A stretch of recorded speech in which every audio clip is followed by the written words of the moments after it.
Hey y'all, welcome to Angela's Artistic Kitchen, where eat, I try different ways to make things that I don't normally like, that trigger my food sensitivities, or just even that I plain don't like, and show you guys all the work that I do so that you guys don't have to look as hard for recipes for things that you don't like but maybe want to try.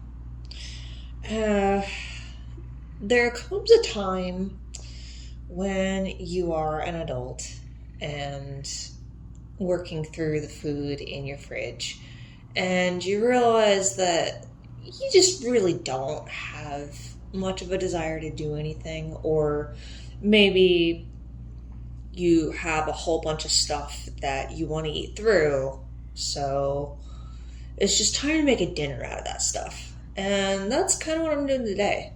I have this absolutely gigantic batch of celery and carrot sticks.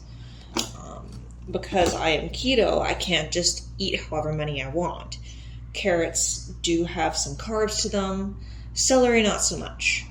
I've also got about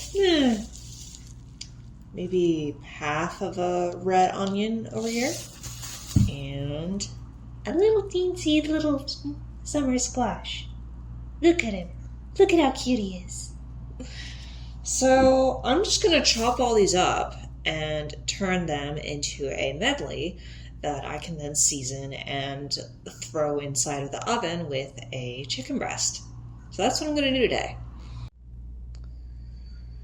So when preparing squashes like these, if you've never before, you don't need to worry too much about the skin once it's been washed and stuff. I did pre-wash this because you never know where a fresh vegetable has been. You want to remove the ends and then just chop it. Here we are. Everything's chopped up. You can see, as I mentioned before, I cannot eat a lot of carrots, so I didn't chop up too many. There's definitely enough celery and carrots left to make a whole other vegetable medley of this, if I end up liking this. I freely acknowledge that I am making this up as I go, but I'm going to grab a bowl and put all the veggies in. Then I'm going to add in a little bit of olive oil and some spices to make them a little more flavorful. Shortly after finishing that last clip, I noticed that I had some almonds in the back of my pantry. They were a teensy bit stale due to being totally forgotten, but they were still edible, so I chopped them up in my trusty little food processor and added them to the medley along with half teaspoons each of paprika, tarragon, and rosemary, and dashes of salt and pepper. This is what I ended up with.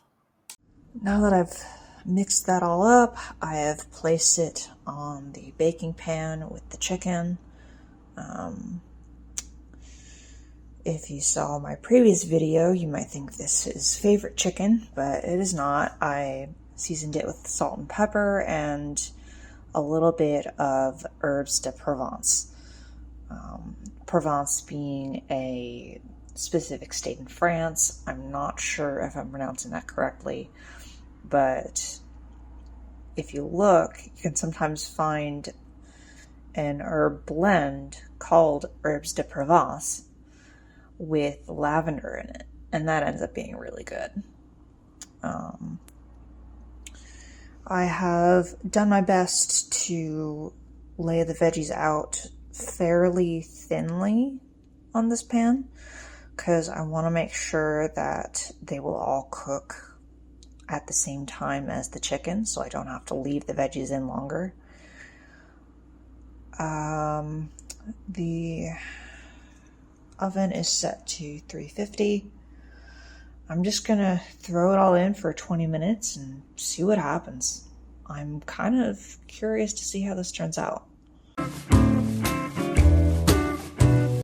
Okay, so 20 minutes are done. It looks like it's all pretty cooked through, but Gotta do the testing. Just try to cut through some of these with a fork and see what happens.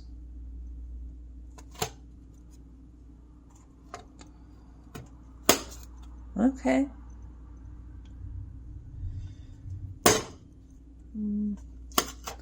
Not the most tender, but probably cooked enough. It actually smells really good right now. Making my mouth water. But let's see. See if the chicken's ready, and if it is, I will plate this.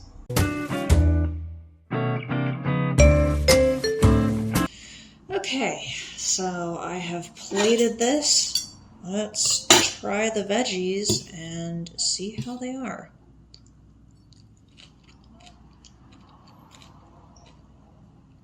Okay, I may have just outdone myself again. The paprika and rosemary and tarragon is a mixture that I've used before on meat. Not necessarily on veggies, but with the crunch from the onions and the celery and the almonds, high acorn, and it's very good. Definitely maybe a bit more of a fall-ish recipe. Yes, I am pining for fall. No, you're not allowed to eat my plate, but it's good. I'm gonna go eat my dinner. Yes, I'll eat it with you. No.